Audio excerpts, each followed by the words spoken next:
Welcome to the B2B Growth Blueprint Podcast, where we talk with entrepreneurs, founders, and leaders at B2B services, tech, and SaaS companies to learn the systems and processes they've used to create success for their business. We'll also learn from marketing and sales experts to provide insights to help you grow your business. I'm your host, Mark Osborne, and the podcast is brought to you by Modern Revenue Strategies and their 10x ROI B2B Growth Guarantee. Schedule a free diagnostic call to learn the fastest path to double your B2B revenues in just 90 days. Hello, and welcome to another episode of the B2B Growth Blueprint Podcast. I'm your host, Mark Osborne, and today I'm very excited to welcome my guest. Now, I'm going to read his bio to make sure I get this right. Behdad Jamshidi, or B for short, is the CEO at CJAM Marketing Matchmaker. He started out as an engineer, shifted into running a business without ever really planning to, but his passion has always really been around learning and growing. So he takes every opportunity to do just that, whether it's taking classes, learning from mentors, or reading a ton of books. Everything is tied to becoming the best version of himself, one that he won't regret being when he's 80 years old. He's really focused on learning to love the process, not the outcome. His current business, CJAM Marketing Matchmaker, has generated over $10 million in value between his customers and the marketing partners he works with. He's been featured in MarketWatch, Bloomberg, National Post, and the Financial Post, and been on over 50 podcasts to date.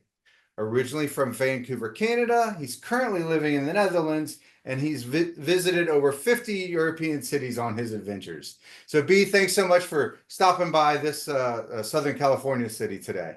Thanks for having me. I'm excited to be here. Awesome. Well, you've obviously had a really interesting sort of arc and progression. Tell us your story. How did you sort of get from where you were to where you are today? It's a great question. The 1 minute story really comes down to, as you mentioned, I used to be an engineer. I used to work for a large telecom company called TELUS in Canada. And I used to work with like mid-market customers, anywhere from about 50 to 1,000 type employee range. And a lot of my work was talking to C-level executives, IT, understanding what's happening in their businesses, and then building out roadmaps, typically technology roadmaps of how you get from A to B to C. And it touched all different aspects of business. And I got to work with so many different types of customers.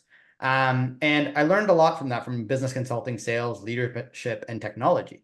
On the marketing side, though, I really randomly got into building websites, Google Ads, SEO, and very quickly hated doing 80-hour websites on the weekend. Like, it was not fun. I got paid very well as a sales engineer. So I started looking for different marketing partners to work with. And as I did that, I noticed that most marketing agencies didn't really understand business. Most business people didn't really understand marketing. And so there was always this gap in the middle. And so I put people in the same meeting. They didn't speak the same language, or agencies were really only good at like 1 to 3 things, but they would tell customers they're good at everything. Sure. And so I thought maybe I could build a list of 10 marketing partners and solve all the world's problems. That was a false belief, because I've talked to 913 different marketing agencies and partners over the last 5.5 years. And I work with about 11% of them in my network now that I've vetted, and then I match businesses with the right marketing partners at this point. That's great. So that's what CJAM Marketing Matchmaking does, is it brings businesses together with the marketing agencies that they work with. So you're almost like a two-sided platform, like a Yelp or something like that. Yeah, it's kind of like the Upworks of the world, but the human version of it. And then we help with like agencies and fractional CMOs, high-level contractors. So it really just depends on what our customers need. Interesting. So one thing you mentioned in your bio was that you read tons of books. So I want to take sort of a step aside. Tell us about a recent book that you read that you really enjoyed.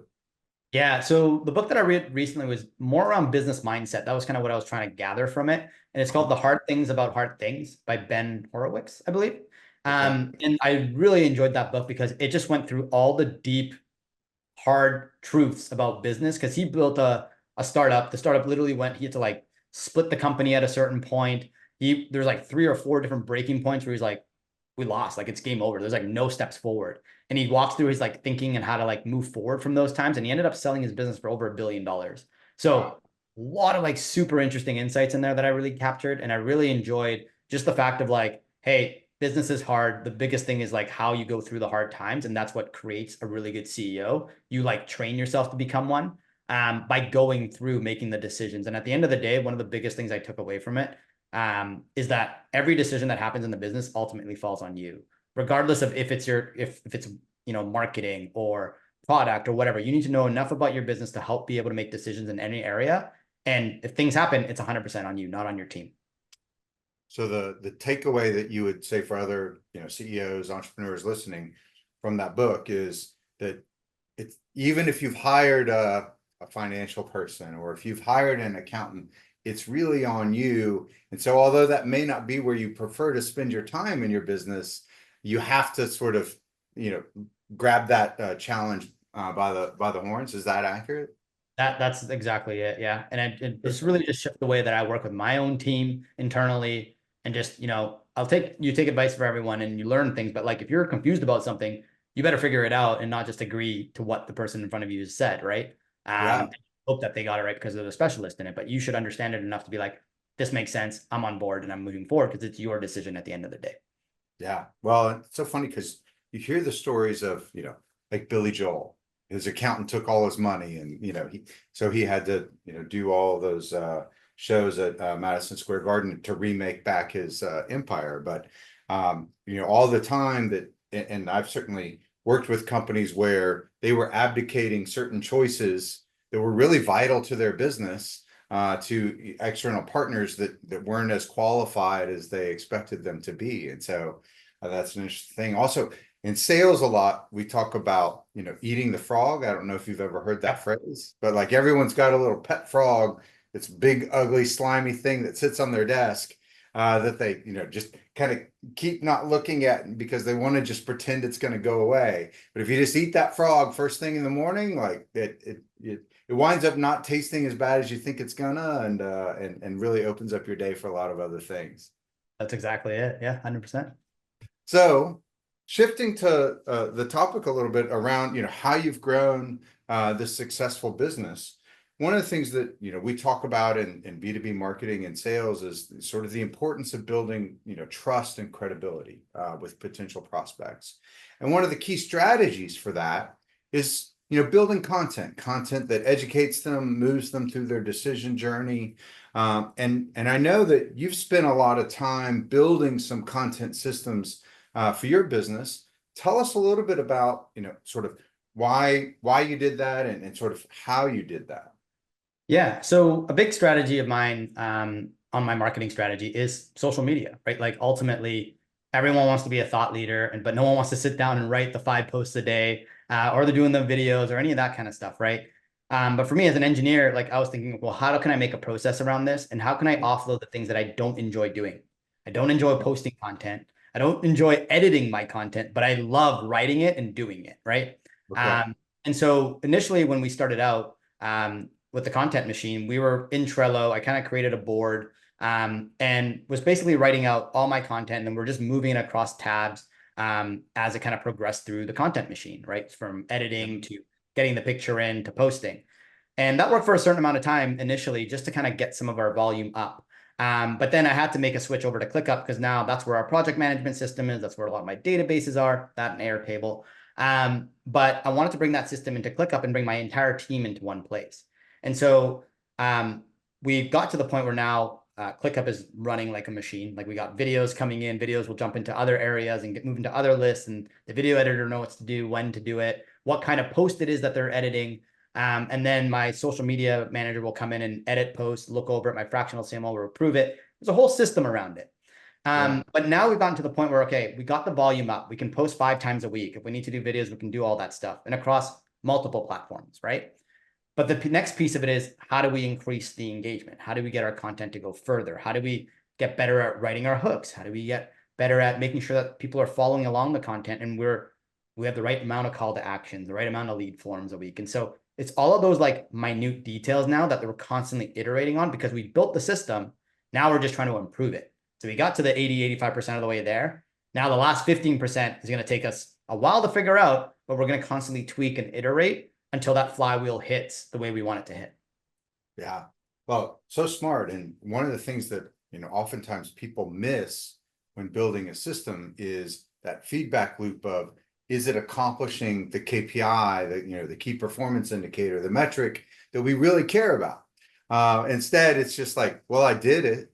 And it's a checkbox. It's like a binary yes, no. But instead, like, well, what was the whole point of doing it? The whole point of doing it was to get some business outcome. And also, I love that you have broken down, the process and the system to have sort of key performance indicators at each stage. Like, did we get people to engage with the content? Okay. Yes or no. Did that engagement actually lead to, commercial conversations? Yes or no. And so that's the, real sort of key to having, quality systems like that. That's so important. I also noticed you talked a little bit about, sort of working with other team members and using those team members to kind of help you grow and scale.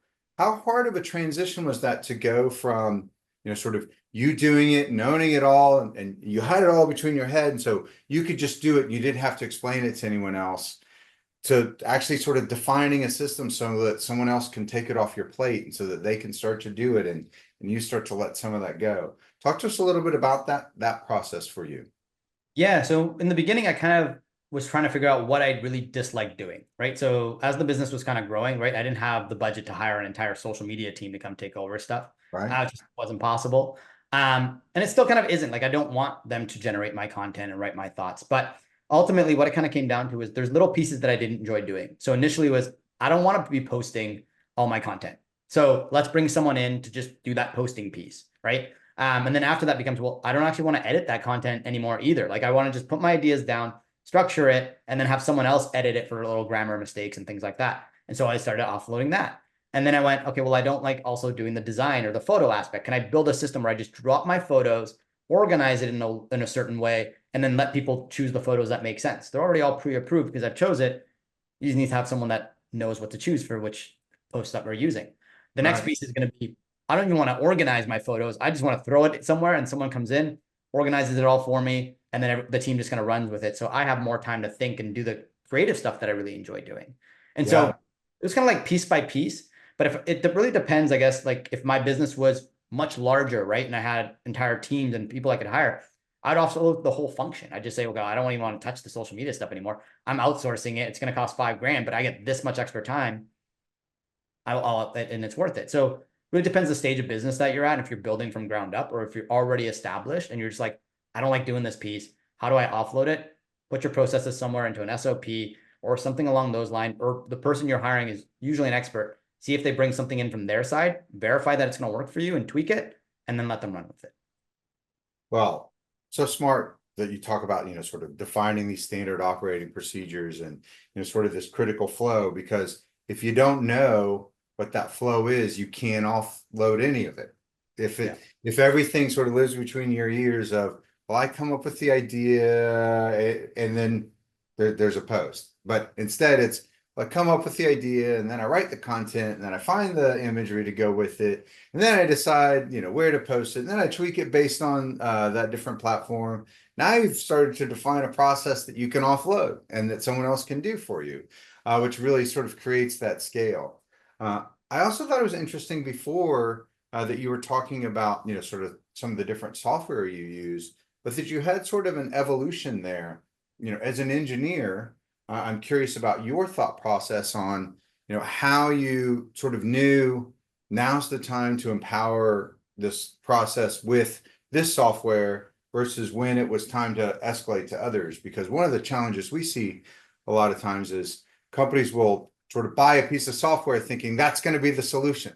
And so talk to us a little bit about your process going through that. Yeah, I mean, I think whenever you're buying some sort of software, it's going to likely stop working for you at some point, right? Like what works for you in the beginning, you're going to need to upgrade as you go through it. And so it gets to a certain point where you're realizing, okay, this system is breaking, and it's breaking because the software doesn't have certain features or certain things that will make our lives easier. And so as I kind of like look at it, I'm like, well, if that's not working, how do we start making that migration point? And I always actually look at like, what's the load on the team before I make this shift, right? Like I don't just do it right away. I go, okay, well, it's breaking, it hasn't fully broken yet, but I know that we're going to slowly need to start making these changes, right? Yeah. And then once we get to a certain point where we finish the big project or we have some time, I'm go, okay, this is now a priority because this is not going to work for the next year. So that's when we make the shift. And so the shift from, for example, Trello to ClickUp was something my fractional CMO did for me, right? She knew the entire system. She's been playing with the processes, and she was able to replicate that model better in ClickUp for us. And now we're just constantly iterating on ClickUp as we go through it. And I think that system's going to work for a long time now. Like, I don't see us shifting out of it. There's other things, for example, that we used in ClickUp, like databases that hit a limit. And so now I'm slowly shifting over to Airtable because it's got way more functionality on that aspect. And so now I'm kind of like playing in the middle of like two different environments. That's totally fine, because at some point I will either transition fully over or find a way to integrate Airtable back. And so it's all in kind of one place. But it just, you sense it as a business owner. You just have a pulse and you're like, things are breaking. I need to be aware of it. Is it going to matter in the next 6 months to a year? And if it does, like, start moving once you have some bandwidth. So you've probably heard about, sort of like the golden triangle of transformation of like people, process, technology. Yeah.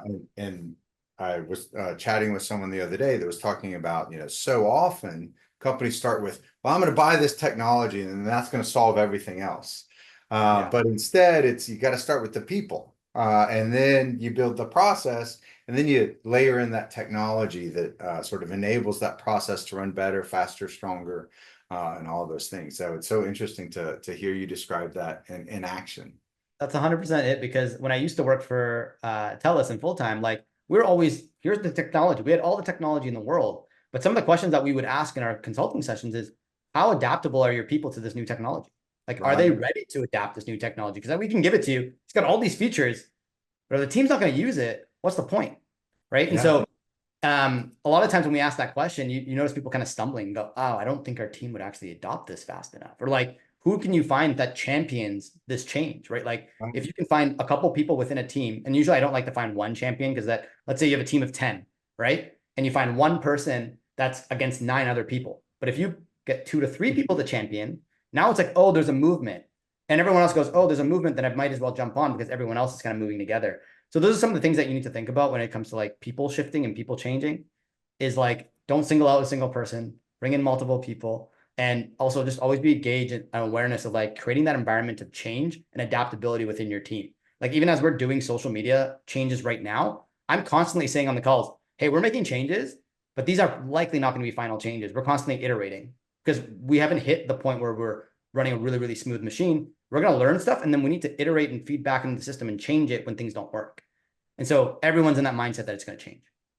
That's so interesting, that phrase of iterating, and you've talked about that a couple times. And so oftentimes when we talk to business owners about like building a system, and they're like, I don't want to stifle creativity, but in fact we see oftentimes that once you establish sort of a baseline of a system, it creates the opportunity for a lot more creativity, and then you can bring in someone that has ideas you never would have thought of, and they can add on to your existing system. Has that been your experience? 100%. It's like, you need to create space to have creativity. Without space, you don't have any creativity, because you're reactionary.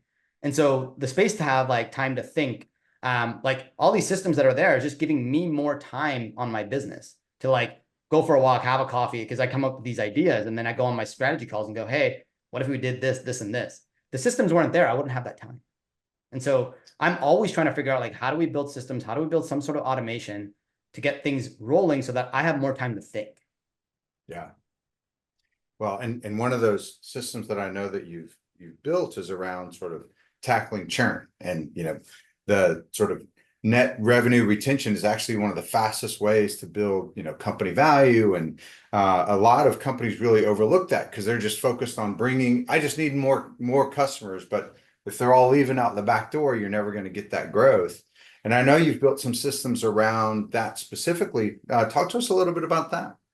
Yeah. So I do have a 2-sided marketplace. So I have customers on one side, and I have agencies and fractional CMOs and stuff on the other side. And so on the customer side, the number one thing for me was always like, how do I set expectations on the front end to make sure that this relationship works better? Because a lot of the times when businesses go into relationship with marketing partners, the expectations aren't actually properly set. Even though the agencies say they set expectations, they don't set it at the level that they need to. And so a lot of the times when I'm like on the front end, I'm doing a lot of business consulting to say, look, like, if you're turning on this channel or doing this, like, it relies on these other things. Have you even thought about that? So that's number one. And then I'm giving my customers like insights into, okay, well, look, you're about to go into an agency interview. Like, how do you approach those interviews? Do you just have, typically most businesses have like one meeting, the good ones will have 2 or 3, where that initial meeting is the agency just asking the business owner a bunch of questions. And then business owner might ask 1 or 2 questions, get a proposal, and then they sign and they go, well, this didn't work out. Right. Well, my number one thing is like, you need to have at least 2 meetings. One meeting where you're asking the agency a bunch of different types of questions, and then another one where the agency's learning about you and then giving you a proposal. And so when they're going into that meeting, my next kind of question is, do you have a set of questions that you ask that's set up so that you can go through interviewing that agency properly? Just like you would do any other employee interview. Would you just go in blindly and not have a set of questions you want to ask around your company values, what you expect of them, their experience? It's the same thing with agencies. So I've built out sheets that I basically, if customers are working with me, you're about to go into a website interview. Do you have any questions? No. Well, here's the sheet that you need to use and add on your own questions as you go through it. And so those are some of the systems on the front end for businesses that I do. And then I have an entire other system on the agency side where it's like the vetting system, right? And so I'm constantly getting feedback from, okay, well, this didn't work. This question would have been a better question to ask.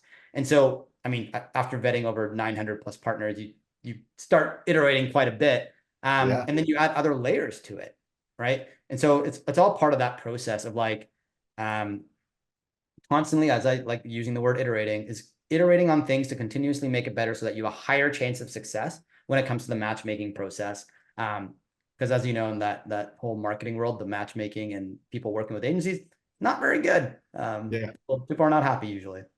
Yeah, low success rate there for sure. Yeah. So obviously these are topics we're both super passionate about, and you've done such an inspiring job of sharing with us today some of your systems that have helped you scale and grow. But I got to be mindful of your time. But before I let you go, why don't you share with us something that's on the horizon for, CJAM Marketing Matchmaker that you're really excited about? Yeah, so the core business I'm really happy with. So I'm continuously growing that. But I've started building a marketing agency group because I know so many different agency founders and I know so many different partners that I'm like, well, I need to start having my own community. Like I like basically a secret community where it's gated. Everyone has to meet me before coming in. I want to make sure people are at a certain level. Basically want to build like the top-notch agency community that like no one else has built yet, right? Because a lot of people just like their fundamental community is the main aspect of their business. So their whole thing is like get as many people in as possible. Right. For me, it's not my core business. It's a supplement to my business. So my whole thing is like, I want to just bring in really, really quality people into this group and build it out. And so that's what I'm building right now and excited about as I continue to do my matchmaking service. I believe that once I build this community out to the level I want to build it at, it's going to make my life and my team's life way easier when it comes to matchmaking. Oh yeah, for sure. Well, so for folks that are listening and thinking about, wow, I'd really love to work with B and CJAM, how can they get in touch with you? What's the best way to connect? The best way is one, I'm always on LinkedIn. So you can find me on LinkedIn via my full name, Behdad Jamshidi, or catching me on my website at www.cjammarketing.com. And CJAM is spelled CJAM. And then if you do go there and you go to the footer, there's a bunch of resources for businesses as well, in terms of like questions you can ask and all that different type of stuff. And through there, you can send me a message, book a call, and I'd be happy to chat with you. Awesome. Well, B, thanks so much for joining us today. I've really enjoyed our conversation. Thanks for having me, and thanks for all the great questions. Yeah, talk to you soon. Later. Thank you for joining this episode of the B2B Growth Blueprint Podcast. We hope you've gained insights to grow your business. If you enjoyed this discussion, please rate, comment, like on your favorite platform, and share to others who will find it useful. Do you know a CEO, founder, or leader at an early stage B2B services, tech, or SaaS company who would like to be a guest and share their story? Send us a note. Let's schedule a conversation.